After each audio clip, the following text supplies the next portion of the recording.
In the previous episode, we discovered how neuroplasticity allows your brain to rewire itself through repetition and experience. But that brings up a really big question, doesn't it? I mean, think about it for a second. Right now, you're hearing my voice, you're looking at this screen, you can feel the temperature of the room, maybe there's a dog barking outside. Your brain is getting hit with all this stuff at once. So how on earth does it filter out all that noise to actually learn something new? Well, let's dive in. The sheer scale of this is, well, it's just staggering. Every single second, your brain is processing millions of bits of information. Sights, sounds, feelings, you name it. But here's the crazy part. Only a tiny, tiny fraction of that ever reaches your conscious mind. So who's the bouncer at the door? That bouncer, that critical filter, is your attention system. It's the gatekeeper that decides what gets the VIP pass and what gets left outside. Now, this isn't just one little spot in your brain. It's a whole network working together. You can think of your prefrontal cortex as the CEO, deciding where to direct the company's resources. Meanwhile, deeper parts like the thalamus and basal ganglia are the managers on the ground, directing the actual flow of information. Together, they decide what's important enough for you to actually notice. Okay, so what does this filtering system actually feel like? The best analogy, by far, is to think of it as a spotlight. It's really that simple. Wherever you choose to point that spotlight of attention, your brain immediately directs its energy there. Neural activity in that specific area lights up, making it the prime target for learning and for building memories. And everything outside that beam of light, it just kind of fades into the background, becoming neurological noise. And this right here, this is why the whole idea of multitasking is basically a myth.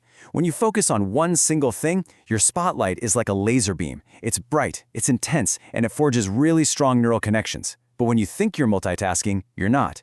You're just frantically switching a weak, scattered light back and forth. Your brain's resources get divided, and you end up learning, well, pretty much nothing. Not deeply anyway. So what's actually happening at the chemical level when you turn that spotlight on? Let's zoom in and look at the brain chemistry itself. It really boils down to two key chemicals, dopamine and norepinephrine.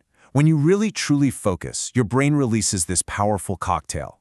Norepinephrine acts like a shot of espresso for your neurons, jacking up alertness. At the same time, dopamine provides the motivation, making the task feel important and rewarding. And together, they act like a massive amplifier, boosting the signal of whatever you're focused on. And this is so crucial. That chemical boost is literally your brain sending itself a memo. It's tagging the information you're paying attention to, putting a giant chemical highlighter on it that basically screams, "Hey, this stuff matters. Save this for later." Now, if focus is the hero of our learning story, then distraction is absolutely the villain. And this villain comes with a much higher price tag than most of us realize. Get a load of this number.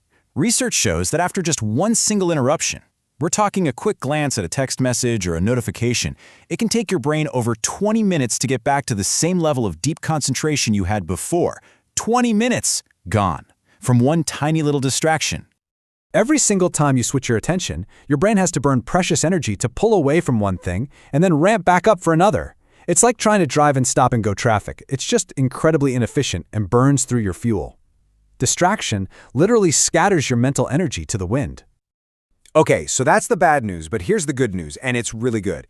Focus isn't something you're just born with. You're not just good or bad at it. It is a skill, and just like any other skill, it can be trained.